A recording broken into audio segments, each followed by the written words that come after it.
Вы готовы посмеяться надо мной и посмотреть на мои детские фотографии и послушать, каково это быть ребенком в 90-е в России? Я нашла несколько своих старых фотографий, и волна воспоминаний меня захлестнула. Можете найти меня на этой фотографии. Да, я понимаю, что здесь очень много бантиков и очень много детей, но может быть одна девочка, которая смотрит вот так. Может быть, вы меня узнаете. 10 баллов тем, кто догадался, что это была я. Я думаю, что это 95-й год, может быть, или 90... Нет, не 95-й. Я родилась в 92-м, поэтому, наверное, это 97-й год, может быть. И, как вы видите, в моде были бантики. У некоторых девочек бантики даже больше их головы. Ну, красота требует жертв, правильно?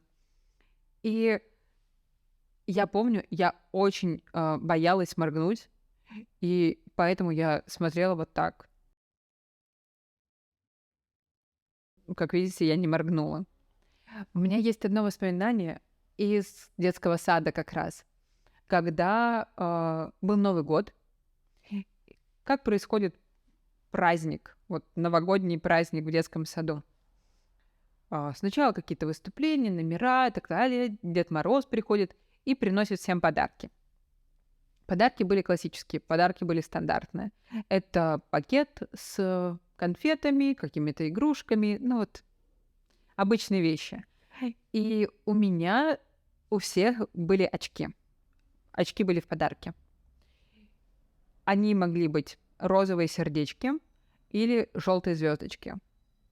Я хотела розовые сердечки, но мне достались желтые звездочки. Я так ревела, я так страдала, потому что я хотела сердечки. И потом, я не помню, чем это все закончилось. Я помню, меня уговаривали, что Ярослава, ты же такая звездочка, вот тебе достались звездочки. Но я хотела сердечки. Не помню, чем это все закончилось. Я думаю, что я так и осталась со своими звездочками. Я не помню. Но это была трагедия. Это была драма.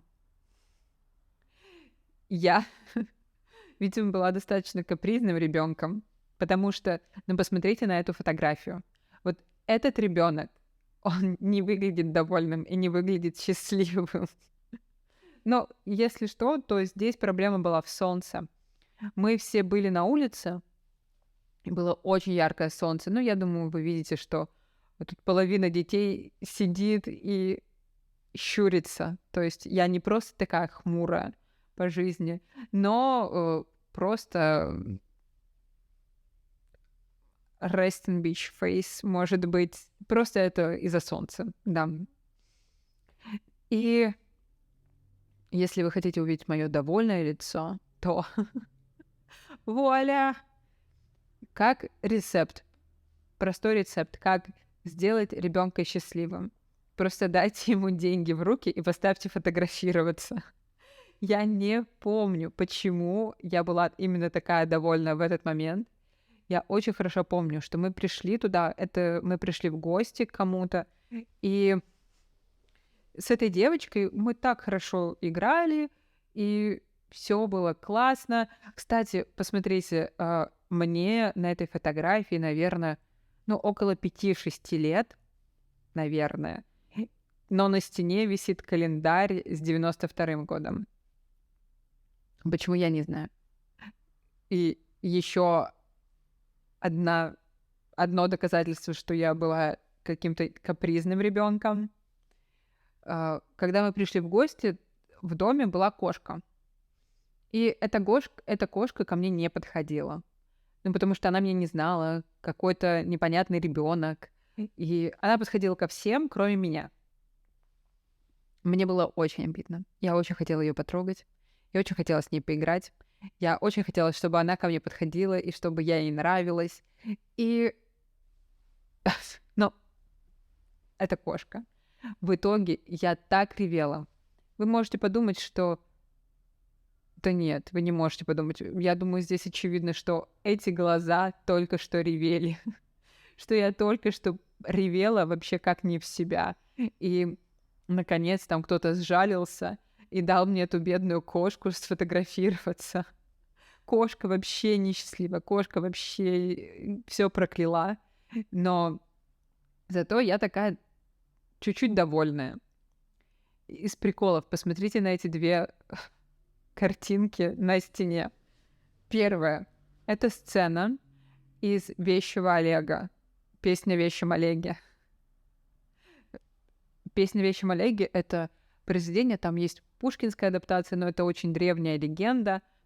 И какой-то ребенок нарисовал сцену из этого произведения, и рядом плакат с Памелой Андерсон, который держит пистолет вот так, и во всем своем великолепии просто лежит на этом плакате.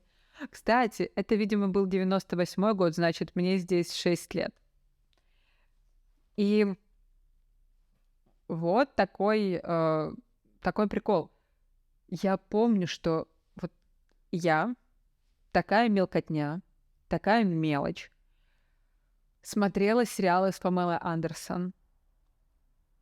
Она была очень популярной актрисой, и было 2 сериала. Конечно, были «Спасатели Малибу».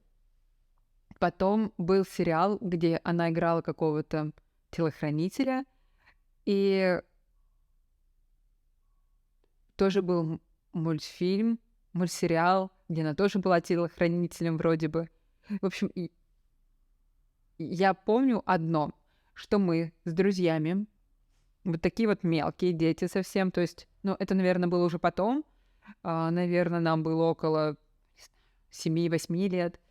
В общем, мы гуляли, и каждый день мы такие: окей, все, 4 часа, идем смотреть VIP. Так назывался этот сериал, если я не ошибаюсь. И да, а потом этот сериал, видимо, закончился, но мы не понимали, что он закончился, потому что, почему бы ему закончиться? Видимо, там был, он закончился, но мы все равно каждый день приходили домой в 4 часа и ждали, когда он начнется, но там была какая-то другая программа. В общем, как это было, я не знаю. Почему родители разрешали смотреть вот такие сериалы, я не в курсе, не спрашивайте меня. Потом, это уже милая история. Это мои родители, это день их свадьбы. Вот мама надевает кольцо папе на палец. И когда мне было около 3 лет, я увидела фотографии с родительской свадьбы. И у меня был только один вопрос. Где я? Почему вы меня не пригласили? Почему меня нет на фотографиях? Алло, я что, не часть этой семьи? И родители мои поженились в 91 году. Я родилась в 92-м. Поэтому очевидно, что я не могла присутствовать на свадьбе, но я не понимала, как это вообще возможно. И я спрашивала их: окей, где я? Но, Ярослава, тебя еще не существует, тебя не было просто. Попробуйте объяснить 3-летнему ребенку, что его не было. Я тоже не понимала, и я тоже такая: то есть, как вообще вы могли это придумать? Вы что, совсем тупые? Вы что, совсем тупые? Вы что, совсем тупые? В итоге мне сказали, что ладно, Ярослава, ты была, но ты очень стеснялась, и ты не хотела быть на фотографиях, поэтому ты спряталась за маму. Я сказала: окей, нельзя было сразу сказать мне правду. Было сложно сразу вот это сказать. Нужно было придумывать что-то типа: Ярослава, тебя не было, тебя не существовало. Что за бред? И мне кажется, это одна из вообще самых милых историй, которая была в моем детстве. Просто это прикольно. И вот эта фотография, где мы с моей мамой на какой-то тоже свадьбе. И вот у меня тоже, видите, какой красивый бантик. Я не знаю, для меня это одна из любимых тем — говорить про детство. Поэтому, если у вас есть история, Буду рада почитать, буду рада ответить. Если вы хотите посмотреть еще видео, где я говорю без подготовки, без монтажа и попрактиковать свой listening, добро пожаловать. Пока, до встречи.